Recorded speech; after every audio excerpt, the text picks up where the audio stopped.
Hello everyone, welcome to Sleepy Classes. कैसे हैं आप लोग? होपफुली अच्छे होंगे। तो आज हम लोग जानेंगे all about air quality index in 10 minutes.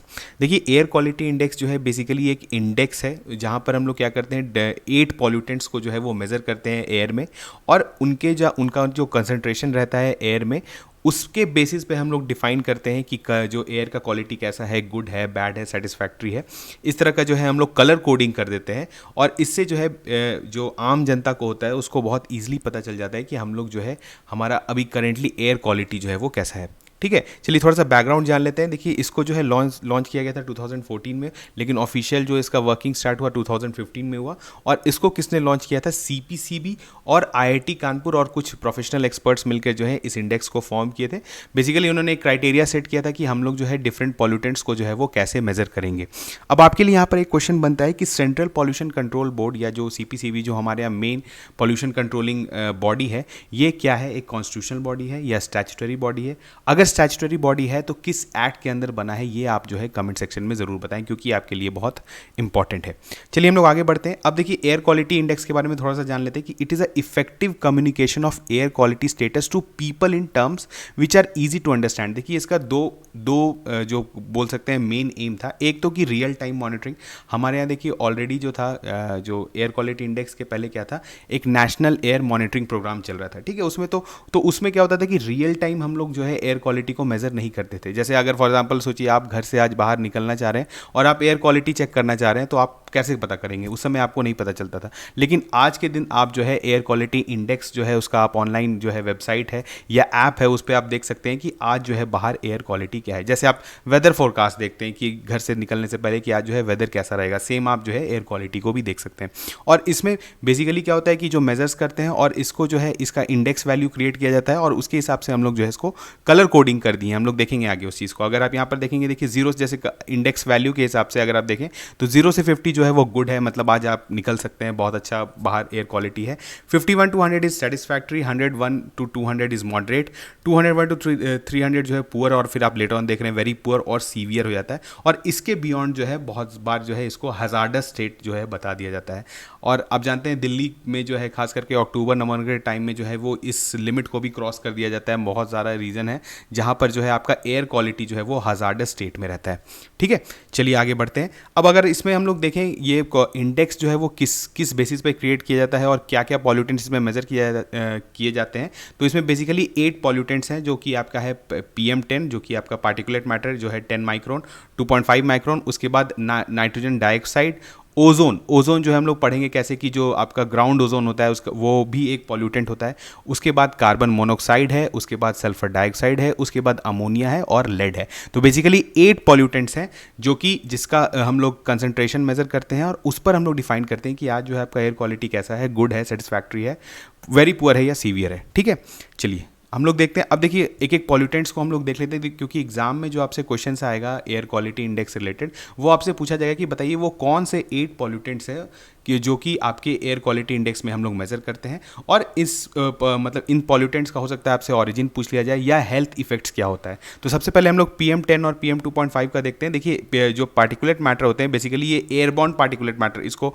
Air, क्योंकि ये एयर में जो है आपके एरोजॉल के फॉर्म में जो है वो सस्पेंडेड रहते हैं। और ये क्या है, देखिए जो पार्टिकुलेट मैटर जो है वो बहुत कॉम्प्लेक्स एक तरह से आप बोल सकते हैं सब्सटेंस है, जो कि आपके आप बोल सकते हैं डस्ट पार्टिकल से भी बनता है, बहुत सारे गैसेस का रिएक्शन होता है उससे भी फॉर्म हो सकता है। तो इसी कारण जब इनका जो एक तरह से कह सकते हैं ऑरिजिन जो है वो काफ़ी कॉम्प्लेक्स है, तो इसी कारण हम लोग जो है इनको कैटेगराइज करते हैं बेस्ड ऑन साइज। ठीक है, सबसे ईजी इनका कैटेगराइजेशन है कि इसको हम लोग साइज पर जो है वो कैटेगराइज करते हैं। अब जैसे 2.5 माइक्रोन का अगर उसका डायमीटर है तो वो जो है हम उसको PM2.5 बोल देते हैं। अगर वो उसका 10 माइक्रोन का अगर डायमीटर है तो उसको PM10 बोल देते हैं। ठीक है, यहाँ पर आप देख रहे हैं जैसे ह्यूमन हेयर का जो एक स्ट्रैंड होता है वो करीबन जो होता है वो 50 to 70 माइक्रोन होता है। और जो सोच लीजिए कि ये जो पार्टिकल्स हैं ये कितने ही छोटे होते हैं। अब यहाँ पर इनका जो इफेक्ट्स है, क्योंकि अब इनका साइज डिफरेंट होता है, जैसे PM10 जो है दोनों ही जो है आपके ब्रीदिंग प्रॉब्लम्स कॉज कर सकते हैं, एस्थमा कॉज कर सकते हैं, COPD जो कि आपका क्रॉनिक ऑब्स्ट्रक्टिव पल्मोनरी डिजीजेज होता है, दोनों ही कॉज कर सकते हैं। अब PM10 देखिए थोड़ा सा बड़ा होता है PM2.5 से, तो ये क्या होता है कि आपके लंग्स में जो है अपर रेस्पिरेटरी रेस्पिरेटरी ट्रैक्ट्स में जो है जाके फंस जाता है और वहाँ पर जो है वो प्रॉब्लम कॉज करता है। लेकिन PM2.5 जो है ये आपके जाके जो है लंग्स टिश्यूज़ पर भी अटैच हो जाते हैं और जो है इनका लॉन्ग टर्म इफेक्ट्स होता है, जैसे हार्ट डिजीजेज हो सकता है, आर्टरी ब्लॉकेज हो सकता है, बहुत सारा प्रॉब्लम्स हो सकता है इनसे रिलेटेड। तो इसी कारण ये दोनों पॉल्यूटेंट्स जो है वो बहुत ही डेडली माने जाते हैं। अब देखिए गवर्नमेंट ने जो है एक, आपने पढ़ा होगा 2019 का करंट अफेयर्स है ये, कि नेशनल क्लीन एयर प्रोग्राम एक लॉन्च किया था जिसको हम लोग NCAP बोलते हैं। ये स्पेसिफिकली ये प्रोग्राम लॉन्च किया गया था to tackle the problem of particulate matter. इन्होंने क्या किया था कि एयर पॉल्यूशन जो है कॉम्प्रिहेंसिव मैनर में जो है, इसको एक बहुत बड़ा ये प्रोग्राम है, इसमें जो है हम लोग near about 132 non attainment cities लेते हैं। इसके बारे में हम लोग NCAP के बारे में एक अलग सा एक वीडियो बनाएंगे जहाँ पर हम लोग डील करेंगे। लेकिन अगर आप यहाँ पर देखेंगे तो 20 to 30% रिडक्शन इन PM, सिर्फ PM के रिडक्शन के लिए ये प्रोग्राम बनाया गया है। और इसमें क्या कहा गया है कि 2024 तक जो है करना है आपका 20 to 30% रिडक्शन, और जो है ये बेस ईयर किसका लिया गया है, 2017। तो ये चीज़, कुछ चीज़ आपके लिए इंपॉर्टेंट है। अगर NCAP से पूछा जाए तो NCAP किसके लिए आपका रिडक्शन ऑफ पार्टिकुलेट मैटर, और इसमें बेस ईयर क्या लिया गया है, 2017, और कब तक हम लोग कर लेना है, हम लोग को 2024। तो ये कुछ आपके लिए इंपॉर्टेंट है। चलिए नेक्स्ट पॉल्यूटेंट देखते हैं, that is nitrogen dioxide. Again ये बहुत ही इंपॉर्टेंट आपका, या आप बोल सकते हैं मेजर पॉल्यूटेंट है जिसको हम लोग AQI में मेजर करते हैं। और अगर इसका सोर्स आप बोलेंगे तो सबसे ज़्यादा जो है that is vehicular emission. NO2 ऐसे नहीं है, देखिए जब आपके UPSC या स्टेट PCS में कहीं पे क्वेश्चन आता है तो वहाँ पे बोला जाएगा कि आपसे बोला जाएगा कि सोर्स ऑफ NO2 क्या होता है, तो उसमें प्राइम जो सबसे ज़्यादा सोर्स है वो वेहिकुलर एमिशन। ऐसे NO2 जो है आपका फॉसिल फ्यूल बर्निंग से भी हो सकता है, या दूसरे टाइप ऑफ, और भी बहुत सारा, जैसे आपका पराली जलाया जाता है उससे भी निकलता है। तो NO2 जो है बहुत सारे सोर्सों से निकल सकता है, लेकिन जो मेजर सोर्स है that is motor vehicle and industries. अब इसके लिए आपने एक सुना होगा, इसके लिए एक रिलेटेड टेक्नोलॉजी है, या जो अभी BS6 कंप्लाइंट जो कार्स आ रहे हैं उसमें एक आपको सुना जाता है catalytic converter. Catalytic converter basically क्या होता है कि वो NO2 को जो है वो N2 में चेंज कर देता है। तो NO2 जो है वो पॉल्यूटेंट है, लेकिन N2 जो है वो पॉल्यूटेंट नहीं है। तो इसी कारण जो है न्यू व्हीकल्स आ रहे हैं उसमें जो है कैटालिटिक कन्वर्टर जो है उसको कंपलसरी कर दिया जा रहा है। चलिए इसके बाद जो है थर्ड आपका जो है that is sulphur dioxide. Again sulphur dioxide जो है वो बहुत ही मेजर पॉल्यूटेंट है, और आप जानते हैं कि इसका जो मेजर सोर्स है वो कौन सा है, हमारा जो कोल बेस्ड थर्मल प्लांट्स है, ठीक है, क्योंकि कोल में जो है काफ़ी सल्फर अमाउंट होता है, इवन पेट्रोल में भी होता है, ठीक है, हर जगह से। अगेन जो हमने इसका अगर आपसे क्वेश्चन है कि प्राइमरी बहुत ज़्यादा, क्योंकि डिफरेंट सोर्स से ये निकलता है, लेकिन अगर मैक्सिमम जिससे निकलता है दैट इज़ आपका कोल बर्निंग, ठीक है, कोल बर्निंग थर्मल प्लांट से।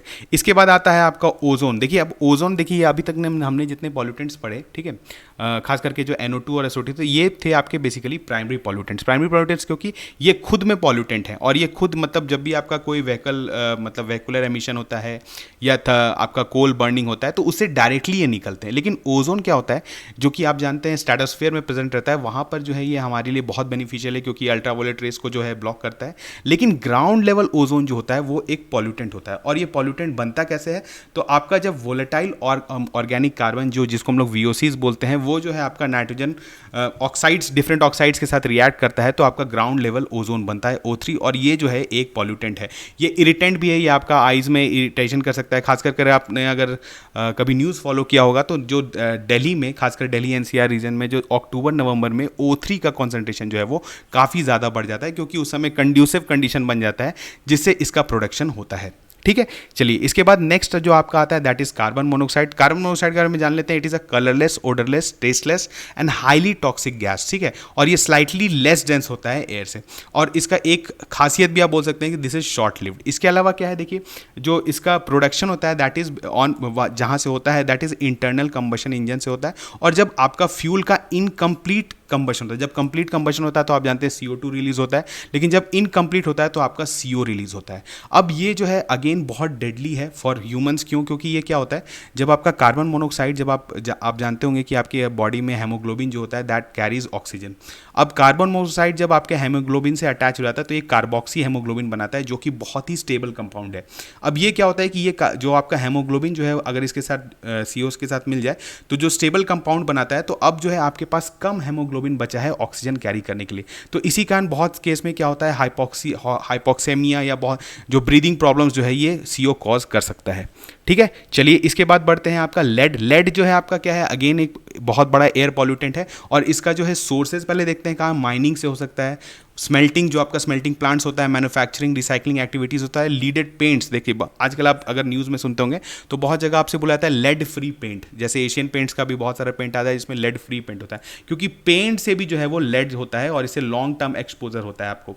अब देखिए लेड एक डेडली पॉल्यूटेंट क्यों है, क्योंकि ये क्यूमुलेटिव टॉक्सिकेंट है। क्यूमुलेटिव बेसिकली कि अगर आप जैसे आज आपको एक्सपोजर हुआ, ठीक है, फिर थोड़े दिन के बाद हुआ, तो ये जो है आपके बॉडी में एक्यूमुलेट होते चला जाता है, ठीक है, आप इसको बाहर नहीं निकाल सकते हैं और लेटर ऑन आपको जो है ये न्यूरोलॉजिकल या कार्डियोवैस्कुलर डिजीज जो है ये कर सकता है, या हो सकता है कैंसर भी हो सकता है इसे, ठीक है। चलिए इसके आगे बढ़ते हैं। अगेन आपका अमोनिया, अमोनिया जो है ये इसको भी हम लोग AQI में मेजर करते हैं। अब अमोनिया अगर आपने पढ़ा होगा, अगर आप इन्वायरमेंट पढ़ोगे तो अमोनिया के बारे में पढ़ा होगा कि मेजरली जो हम लोग इसको पढ़ते हैं कि ये जो है सॉइल पॉल्यूशन या फिर यूट्रोफिकेशन होता है वहाँ पर लेक्स में, उसके लिए जो है ये रिस्पॉन्सिबल होता है। लेकिन अमोनिया को जो है हम लोग पढ़ते हैं एयर पॉल्यूशन में भी। क्यों? क्योंकि देखिए अमोनिया जो होता है एटमॉस्फेयर में जब एंटर करता है तो वो क्या होता है कि nitrogen and sulphuric oxide compounds की तरह जो है वो मतलब प्रेजेंट रहता है आपके एयर में, और ये जो है आपका बेसिकली PM 2.5 जो है वो बना सकता है। अभी हमने देखा था कि आपका जो पार्टिकुलेट मैटर था वो बहुत कॉम्प्लेक्स उसका कॉम्पोजिशन होता है या उसका ऑरिजिन होता है, तो NH3 जो है वो भी बहुत ज़्यादा कंट्रीब्यूट करता है PM 2.5 बनाने में। तो अगेन आप बोल सकते हैं कि ये जो है बहुत ही इंपॉर्टेंट या बहुत ही डेडली जो है ये एयर पॉल्यूटेंट है। इसी कारण इसको जो है आपका नेशनल एयर क्वालिटी इंडेक्स में जो है वो मॉनिटर किया जाता है। लेकिन अब यहाँ पर देखिए इसका कुछ डिफरेंस क्या है। जैसे अभी हमने पढ़ा कि नाइट्रोजन डाइऑक्साइड या सल्फर डाइऑक्साइड का जो ऑरिजिन था, बेसिकली वहाँ पर हमने देख रहे थे व्हीकुलर एमिशन या फिर आपका कोल बर्निंग।